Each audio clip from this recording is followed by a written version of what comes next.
And McLod babbled rapidly and excitedly, as all lonely people do when they suddenly receive company. He only stopped when the jangling notes of an ice cream van playing Greensleeves chimed sweetly outside on Leopold Road. "May I have some ice cream, Sam?" McLod asked, and smiled, revealing a black gap where his front left tooth had been. "I've got no money, I'm skint, Mr. McLod," said Sam, and the leprechaun went back into his mysterious abode, and then returned to the keyhole, huffing and puffing because he was carrying the silver sixpence. "Here." McLod tossed the tanner, and Sam eagerly caught it. Then another coin shot out of the slot, and another, until Sam shouted, "That's enough!" The boy went and bought 3 cornets topped with cricket ball-sized globs of vanilla ice cream encircled with glistening strings of strawberry sauce. Sam tried to get past his mother, who wanted to know how he had money to buy not 1 but 3 ice creams. "I won the pools," Sam said in a sarcastic tone, and he rushed past Mrs. Kelly and he hurried into the living room. But it was empty. Shawnee and Denis McLod were nowhere to be seen. "Ma'am! He's taken Shawnee! Ma'am!" Sam screamed. Well, that double vanishing act was the start of some spectacular domestic amateur dramatics. "You stupid cow!" drunken Mr. Kelly hollered at his crying wife Tessie. "Why didn't you keep an eye on her?" He took out his dentures and he hurled them at her. The upper set bounced off the curlers on her head, and the bottom set missed the intended target and shattered on the checkerboard tiles of the kitchen floor. Little Sam Kelly punched his father and the ghoulies as hard as possible, and then he hid behind his mother, clutching the strings of her pinafore. Then there came a heavy, official-sounding ran-tan-tan knock at the front door. A young constable, P.C. Fairclough, based at Prescott Street Police Station, had heard the domestic slanging match while he was on his beat, and was quickly admitted to the house by Tessie Kelly. He immediately recognised Mr. Kelly as the drunk he'd seen crawling on all fours out of the Blue Ball pub the night before. Sam told the copper about Denis McLod and how he had taken Shawnee. "Take no notice of him, Oshifer," his gummy father told the puzzled policeman. Tessie's mother, the formidable Mary McManus from nearby Empress Road, burst in and rolled up her cardigan sleeves. She wore a hairnet, the aforementioned cardi, a floral pinafore, baggy tights, and a pair of out-of-season fur-lined ankle-length boots. The news of the blazing row had travelled fast across Kensington.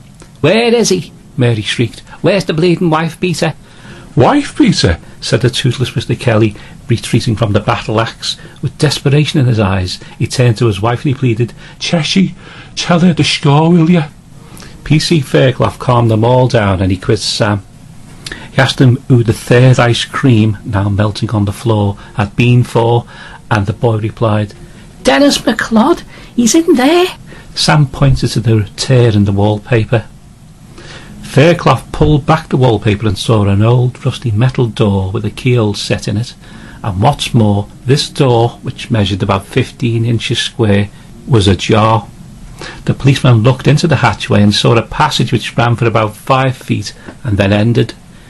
In the dust he saw a child's handprints, and he also saw 2 trails of tiny footprints of the sort that would be made by impossibly small men, but he dismissed the childish thought from his logically trained mind.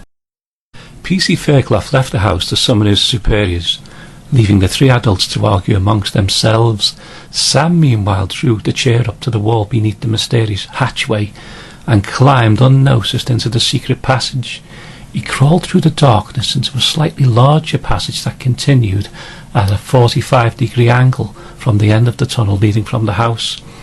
The boy called out for his missing sister.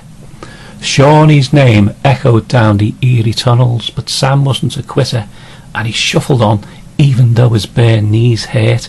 Pulling the top of his socks over his aching kneecaps, he saw a faint glimmer of light somewhere ahead. He inched towards the glow and saw it was light bleeding through someone's ventilator grill. He squinted through the slits and was astonished to see a girl he'd had a crush on for so long. Amy Louise Butler. But she lived on Jubilee Drive.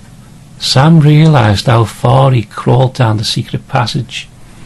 He called Amy's name through the grill, and the 10-year-old girl, who had been reading her Jackie magazine as she lay on the bed, looked around startled as if she thought she'd heard a ghost call out to her. Sam felt a long rod-like object prod his hand. He turned and saw it was the leg of a huge spider with the body the size of an Easter egg. He froze, paralysed with fear, as two cold legs of the enormous spider stroked his hand. Its dark brown hairy body looked the size of a coconut, and its head was as big as a tangerine.